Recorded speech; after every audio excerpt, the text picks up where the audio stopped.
It's The World This Week, 7 days, 4 Paris-based correspondents, 1 hour. The World This Week in partnership with The Daily Beast. Foreign editor Christopher Dickey joins us from Daily Beast headquarters in New York. How are you, sir?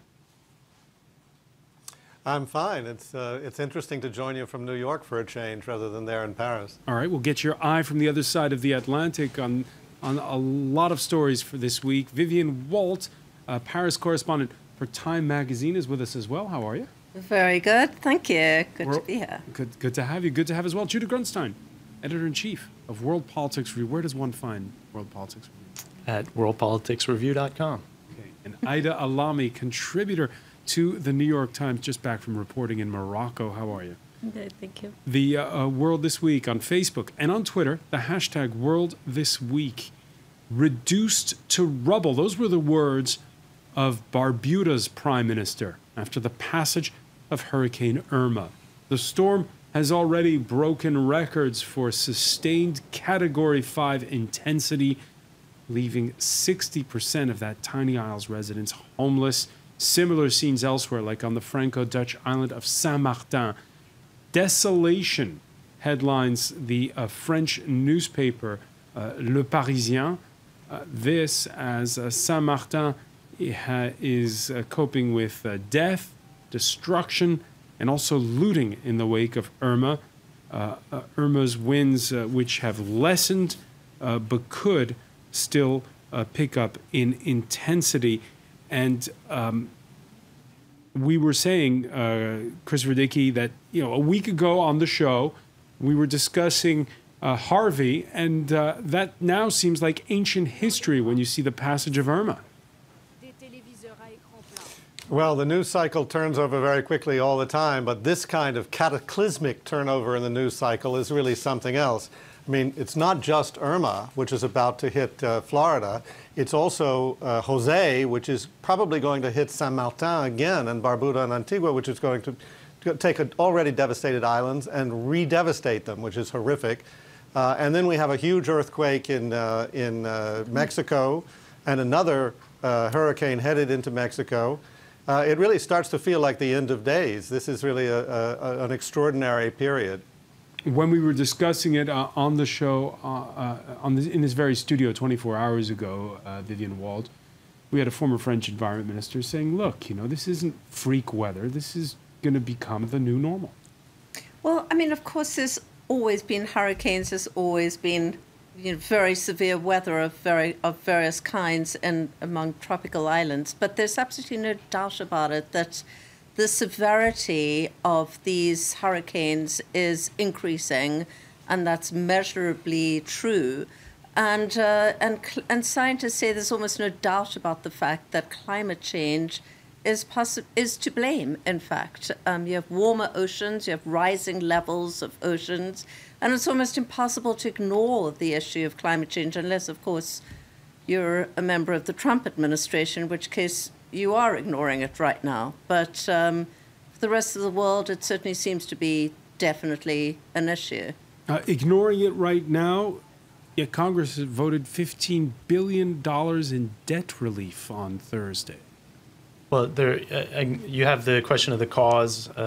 Sorry, I said debt relief. I meant disaster relief. Disaster relief. Right. But there's also policy because even if the hurricanes weren't increasing in severity, there are still always hurricanes, and so you have various policies that have been in place for a while. I'm thinking in particular for subsidies for insurance in flood zones, for instance, things like that. That lead people to feel a false sense of security to develop and build in these areas that are hurricane and flood prone, for instance. For me, there was this very distinct contrast between Richard Branson, who sort of waited out Irma in his concrete wine cellar built on his island.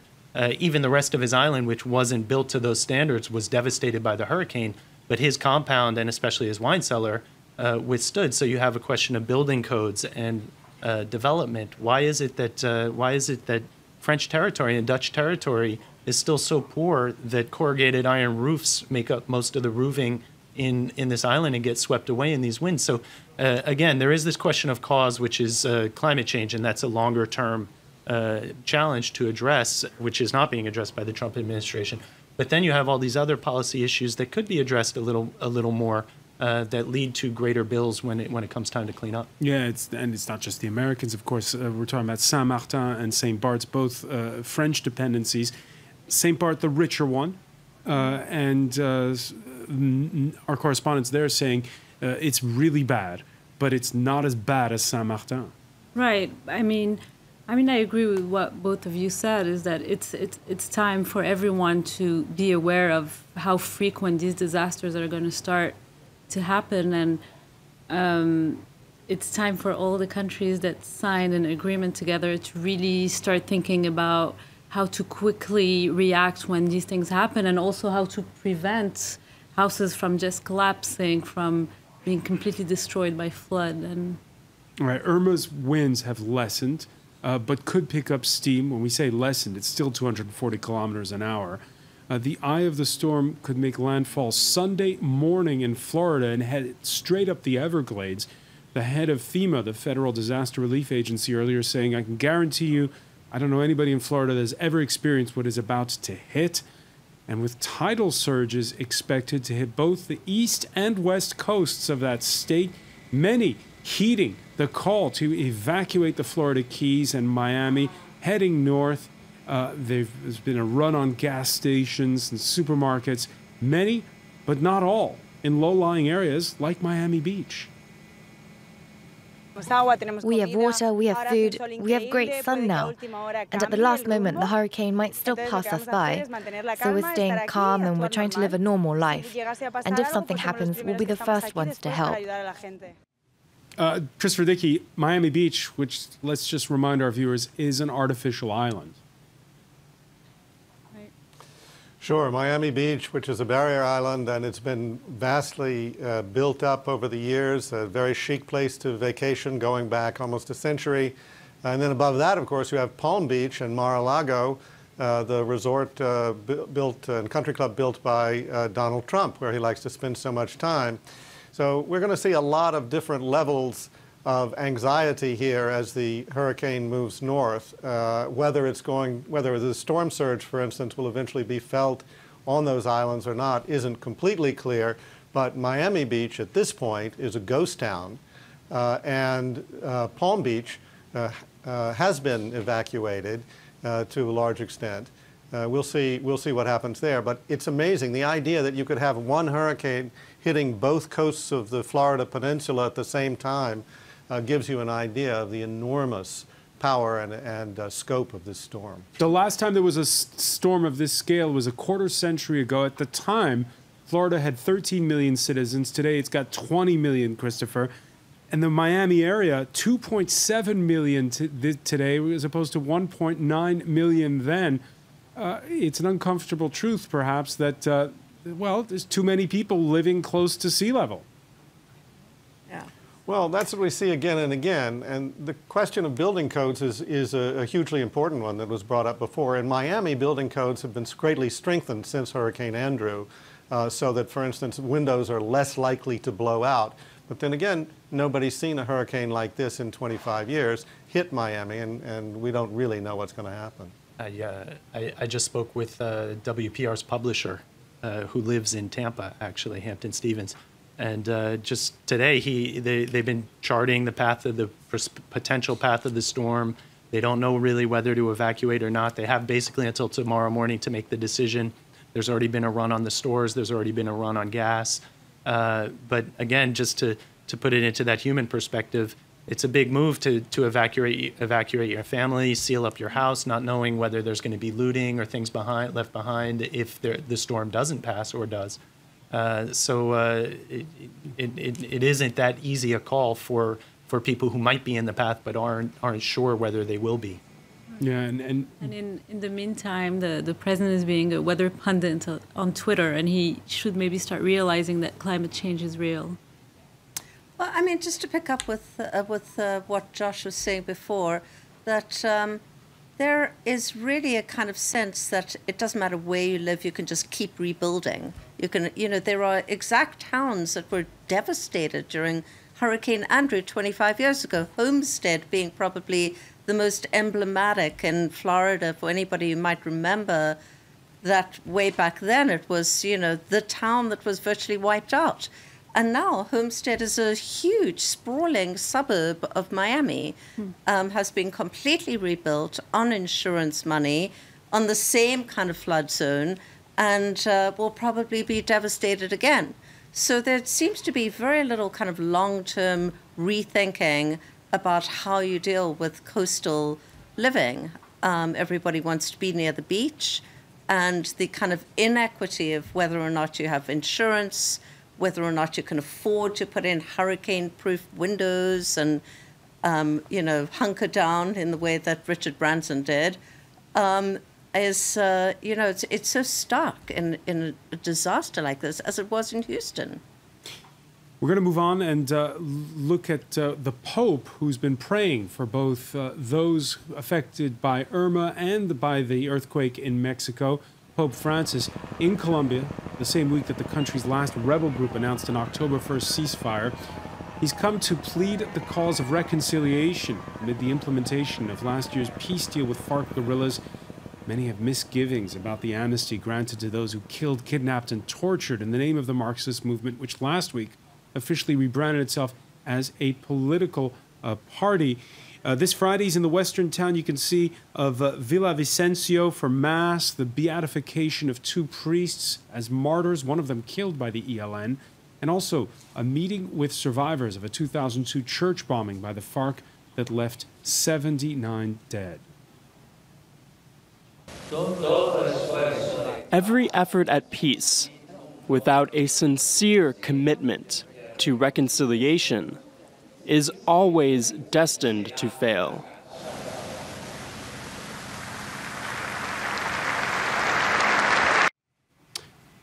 Christopher Dickey, how much impact is this papal visit going to have at this particular crucial juncture for Colombia?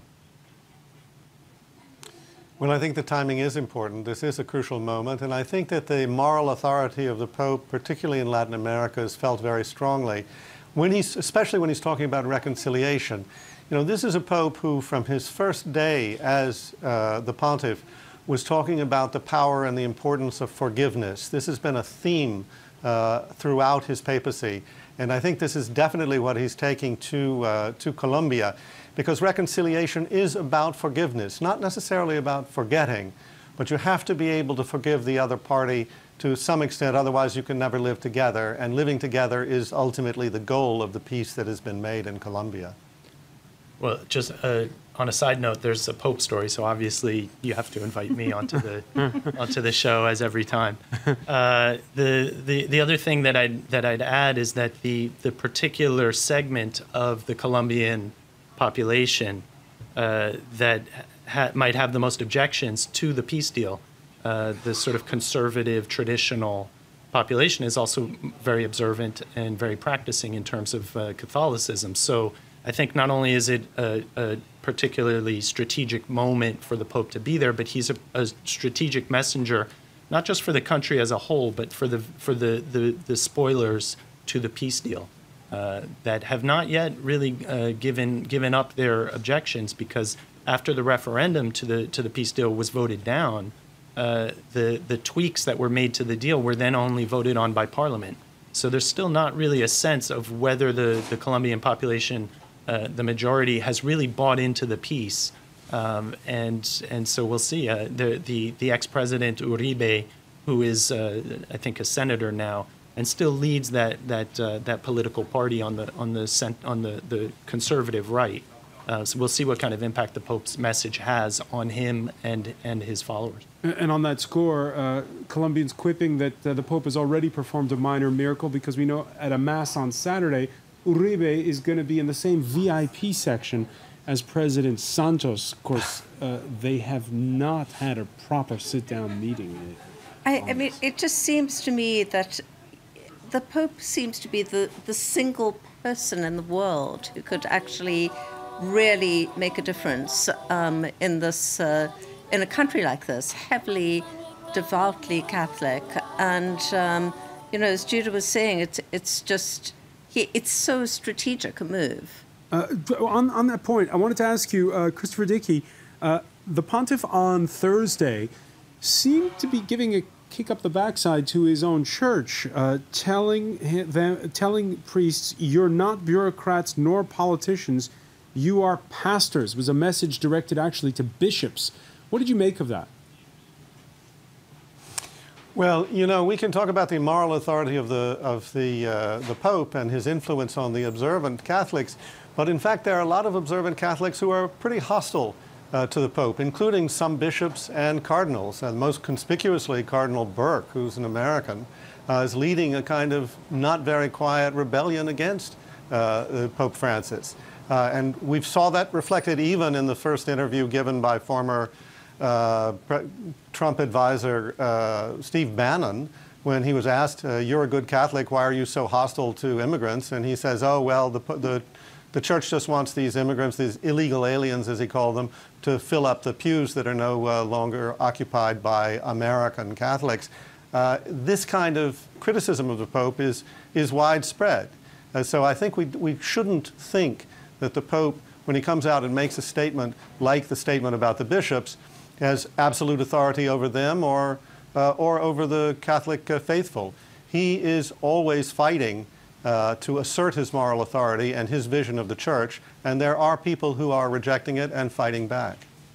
There's also another reading, which is that the Pope was the Archbishop in Argentina at one point under the dictatorship and came under some criticism for how close he was or how little he opposed. He kept silent. He kept silent. At a time when other priests throughout Latin America were preaching what they called liberation theology, which was much more a political message similar to the moral message that the Pope has now focused on during his papacy, in the sense of being very focused on the poor and the excluded and the underprivileged, but through an economic and revolutionary perspective. So at the same time that the Pope has adopted that message from a theological perspective, it seems to be a sense of saying we don't do it in the political realm anymore. There's also a tension because the Catholic Church, since he's become Pope, has been very active in conflict resolution, whether it's in Latin America in terms of Colombia, whether it's in Africa in terms of the Congo, and also in Mozambique, if I'm not mistaken. So the Church has a very developed diplomatic instrument in terms of conflict resolution. So it's an interesting statement because the Church at the same time is very involved politically in trying to resolve certain conflicts, and then he's telling the bishops at the same time, you're pastors, not politicians. So interesting statement to try to unravel. All right, when we come back, we're going to talk about someone who was considered by many a moral authority until now. Let's see if Aung San Suu Kyi can still bear that title. When we come back, you're watching The World This Week.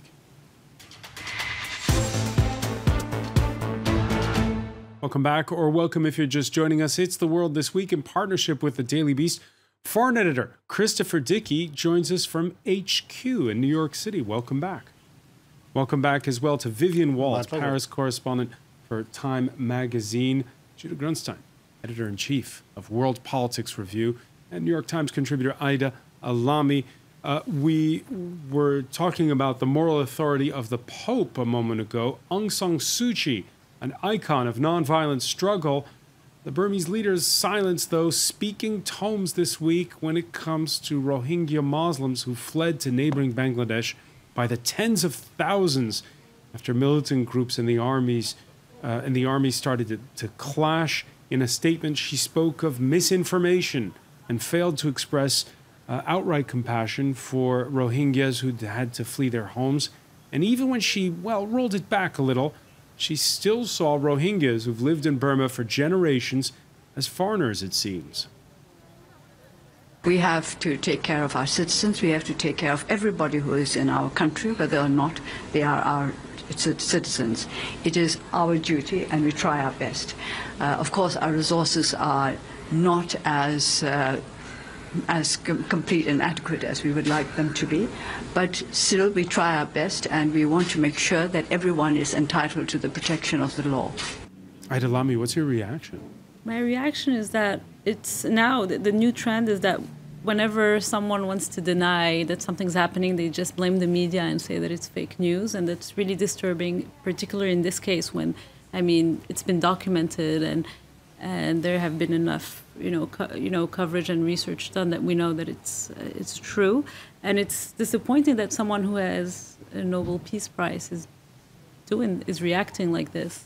And overall, but at least at the same time, I'm thinking it's putting light into the issue. Like there's such a big controversy about how she's reacting to it that at least people are paying attention. Paying attention to the plight of what's going on in Burma. Right. Fellow Nobel laureates have called on her to show more compassion, like South African Anglican Archbishop Desmond Tutu. He wrote a letter on Thursday saying, "My dear sister, if the political price of your ascension to the highest office in Myanmar is your silence, the price is surely too steep." Now, Vivian Walt, we've heard defenders of Aung San Suu Kyi say, well, there's this hardline nationalist part of the population in Burma. If she goes too far in defending the Muslim minority, then there'll be a backlash from the junta. What are your thoughts on this? I think that, you mentioned before, you used the word icon, which is sort of a good word to use for Aung San Suu Kyi because she was never a real politician until the last couple of years. And she is now, in effect, balancing a whole lot of very colliding forces. She believes, and she's probably correct, that she has the country behind her, leaving alone, obviously, the Muslim minority that's very heavily affected right now. But she clearly is balancing what this is going to cost her and believes it's going to cost her less to stay silent than to actually speak out.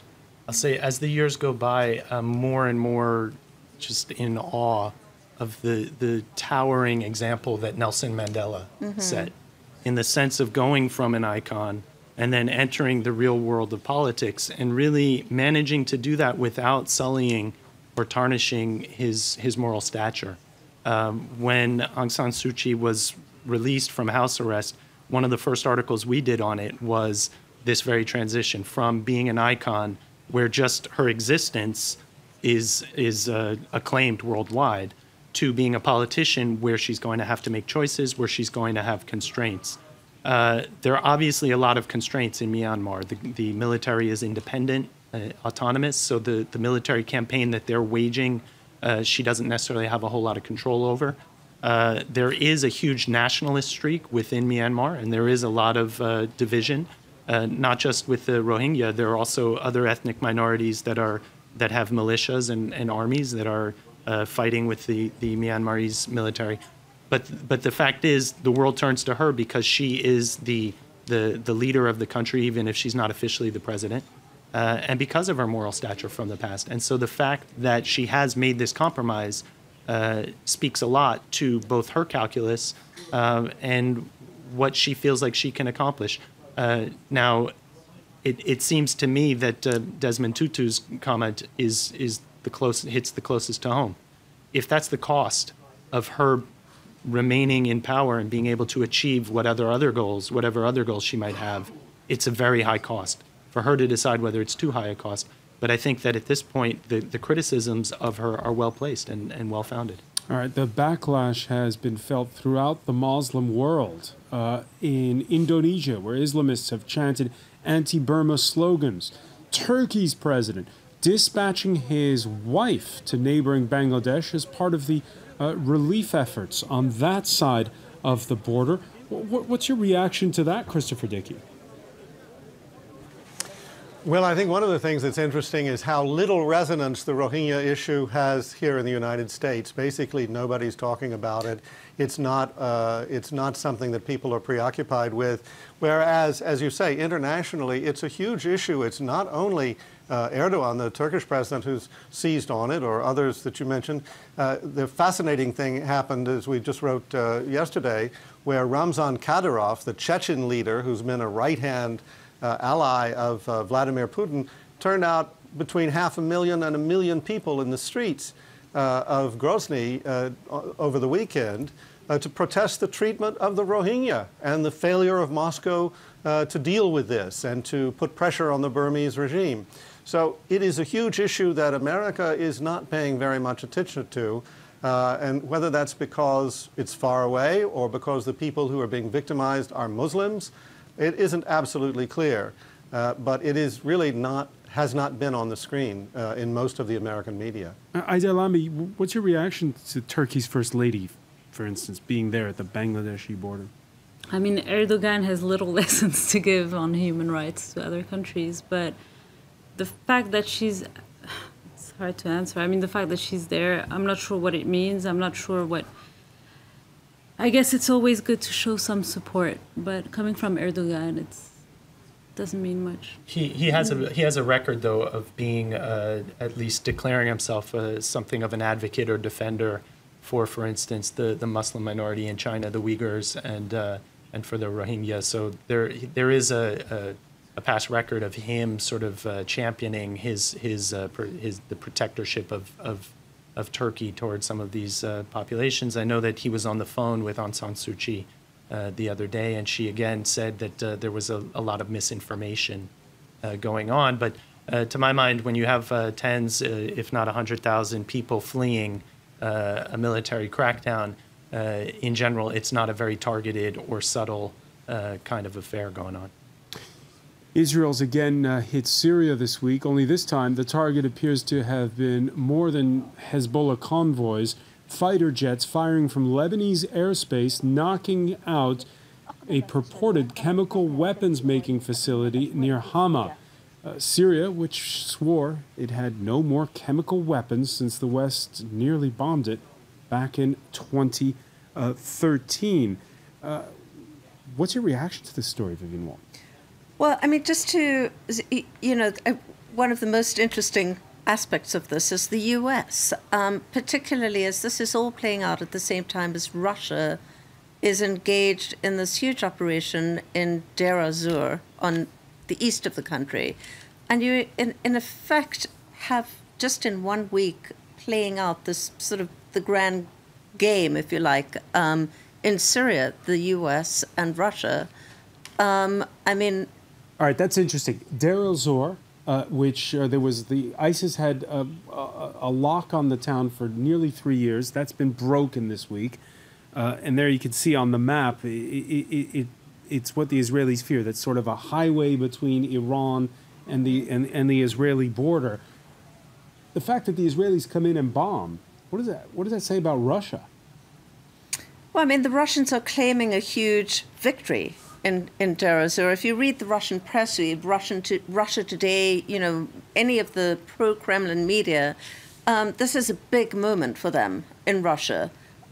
They say that they've taken out key figures in ISIS, that they've kind of broken the stranglehold in Deir ez-Zor, and that there's celebrating in the street. I'm not sure that there's any independent verification of any of this. They particularly say that they've killed the emir of Deir ez-Zor, who was, they say, involved in the Paris attacks in 2015 and heavily involved in the pipeline of foreign fighters.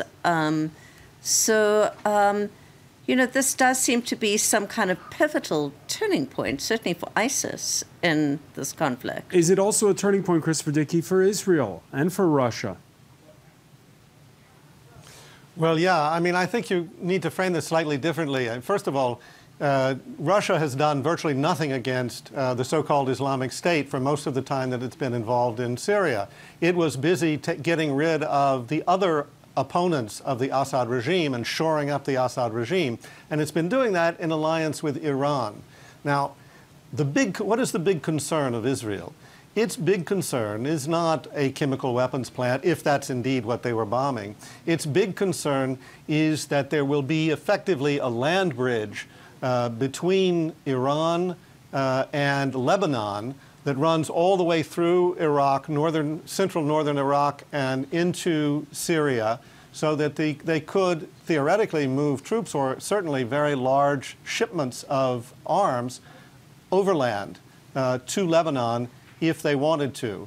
through the Hezbollah alliance. So that is a huge concern for Syria. That's a strategic concern and something they would like to prevent. But whether they can do that, how they can do that, is now an open question, because obviously Iraq is very closely allied with Iran in many ways, and the Syrian regime is totally dependent on Russian and Iranian support, that alliance. It's very hard to see how Israel is going to deal with that, or for that matter, how the United States will deal with that. What Christopher just outlined is this sort of long-term concerns of the Israelis. In the short term, in terms of operationally on the ground, what they've been most concerned about is the transfer of advanced missile technology to Hezbollah. So that has been most of the previous airstrikes, what they called convoys or deliveries.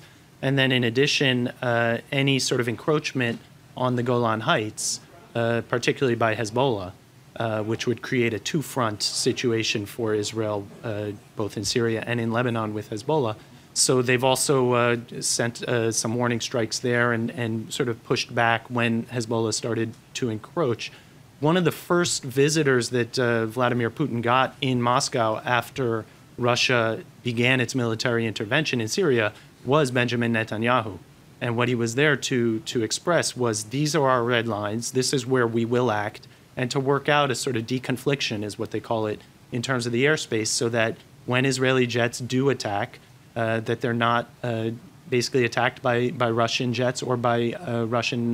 yeah, and can all sides give each other a wide berth when now the space on the ground seems to be getting more crowded with ISIS losing ground? For the time being, that has worked. There was a little tension, I think, a few months ago before the summer, and there was another phone call between Netanyahu and Putin. For the time being, it's worked.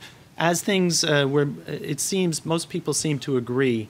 The UN Special Envoy to Syria just declared that the Syrian opposition has to accept that they can no longer win militarily. There seems to be this consensus that we're moving inexorably towards an end game where the Assad regime is in power. Iran has a huge amount of influence. Russia, we don't really know how far they want to push it, whether they just want their base. And that's where deconflicting with Russia becomes less and less important. And the longer-term issues that Christopher mentioned in terms of Iran's presence in Syria become much more salient for Israel's strategic concerns. Speaking of Russia, it was the week Facebook handed over information that could provide evidence to the special prosecutor investigating alleged Russian meddling at the election of Donald Trump last year. The social media giant stating Wednesday that over a 2-year period that ended in May of this year, an operation likely based in Russia had placed thousands of U.S. ads with polarizing views on topics such as immigration, race, gay rights. Christopher Dickey, how big a scale are we talking about? Well, what's fascinating about this is how little money this group finally had to spend. They spent about $100,000. And yet they were theoretically able to reach 28% of the adult population of the United States of America. And that is phenomenal. It shows you the power of social media. And we have a very good article by Ben Collins in the Daily Beast today that maps out exactly how that could be done. If you choose the right topics, if you test the results from even a $1 spend for Facebook, and see what catches, what starts to become viral, and then put $10,000 behind it, you can have phenomenal reach, and that's exactly what happened.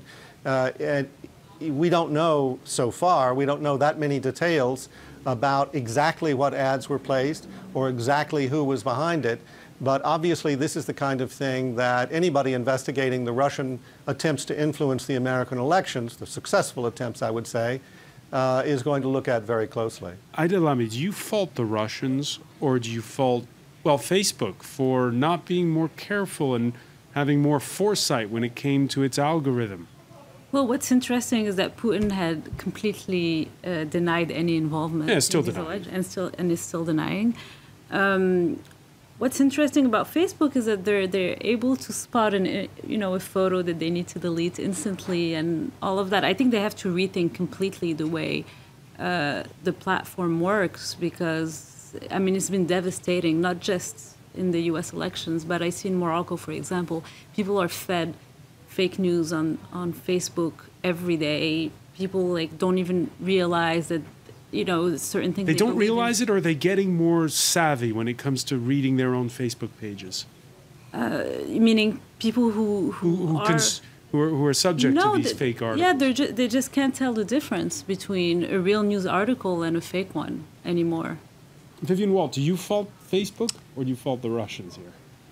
I think Facebook has something like 2 billion users at this point, or 2 billion accounts. Accounts, exactly.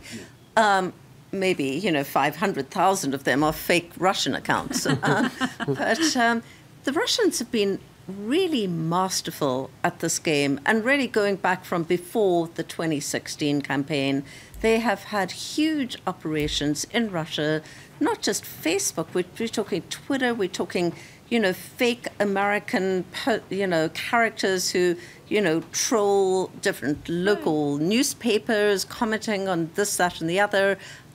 They have really they have radios played in many the game languages. just so much better than anybody else. So the Russians have played Facebook? Well, no. Look at your two potential culprits, right? Basically, they both manipulated and taken advantage of human nature. One has done it for a profit, and the other has done it for a political objective. But basically, it's human nature that they've taken advantage of. Facebook in the sense of people wanting to connect, wanting to share things, and the Russians in terms of human nature to gossip, to insult, to inflame.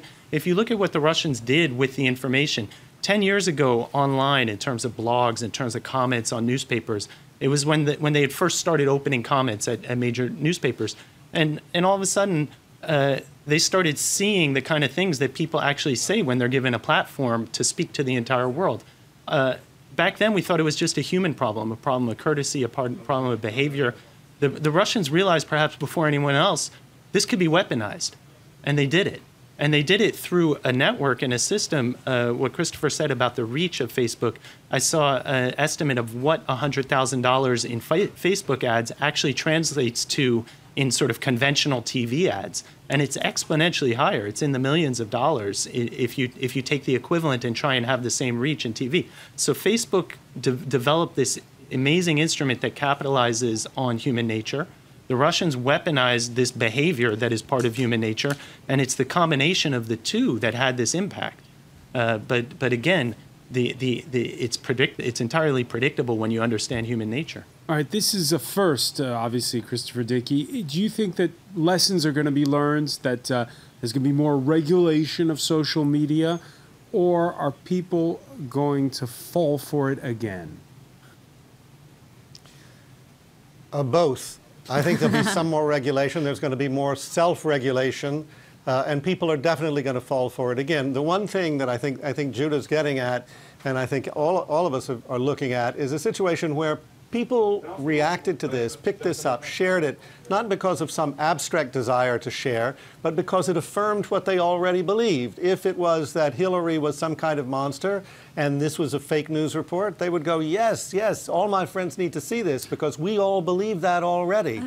And that is the danger here, is not just that fake news is fake, but that it is used for the affirmation of deep-seated prejudices and bigotry. And that is being done again and again and again. And prejudices and bigotry are not going to go away. And this feeds them relentlessly, effectively, and very dangerously. Aida Lamy? Yeah, no, I just don't necessarily agree that people will just go with the news that they want to read or listen to. I do think that some people genuinely have no idea that it's not true. Like the Pizzagate, for example. I think a lot of people genuinely didn't know. I just think the whole issue of Russia's ability to swing an election, which is clearly what's happened here, it just goes way beyond social media as well. You're talking about tampering with voting machine technology and a whole lot of very sophisticated tools that have been developed. And I think that a lot of people, certainly in the US and Europe, possibly, are only just now beginning to piece together what has happened and what to do about it, but very late in the day. Let me just add one thing that I think I read today in an article. I forget exactly who said it, but it was a Russian intelligence official. and I thought it was a pretty important point. He said none of this stuff works if the elements aren't already in place in the target audience. And I think that's very important because what was manipulated in the U.S. already existed in the U.S. Those opinions, those attitudes, that kind of divisiveness, that partisanship, that was already in place, and it's been in place for a while. It's impossible to manipulate an opinion that's informed, an electorate that is cohesive, an electoral system that can disagree. Or even when without opinion is interpartisanship. informed, people will believe what they want to believe. But no, I think that there are certain elements that have to be in place, and they were in place in America.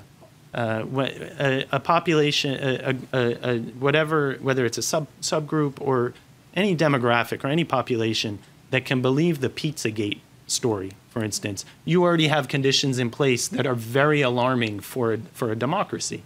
That story was so far-fetched and so absurd that there was not only people who believed it, there was a poor, misguided soul who traveled across state lines with high-powered weaponry and entered the pizza parlor to see if there were children being kept in the back as part of a sex ring run by Hillary Clinton's chief of staff. This stuff is so far out there that if someone believes it, there's a problem already that exists. It's not Russia's ad buy on Facebook. That's another problem that should be addressed, and Russia's intent to interfere with the election. But those elements that exist, that's an American problem. And that's a problem that Americans and America has to address. Russia did things that have to be stopped and that they need to be made to pay for. But that doesn't address what Americans have to address in terms of their own electorate, in terms of their own politics. All right, we're going to leave it there for now. And by the way, we're going to hear from Twitter next week, I believe, Christopher. I'm sorry? Apparently Twitter is to hand over as well testimony on this matter. Christopher Dickey, I want to thank you for joining us from Daily Beast headquarters in New York City. I want to thank as well Vivian Waltz, Judah Grunstein, and Ida Alami. Thank you for being with us here in The World This Week.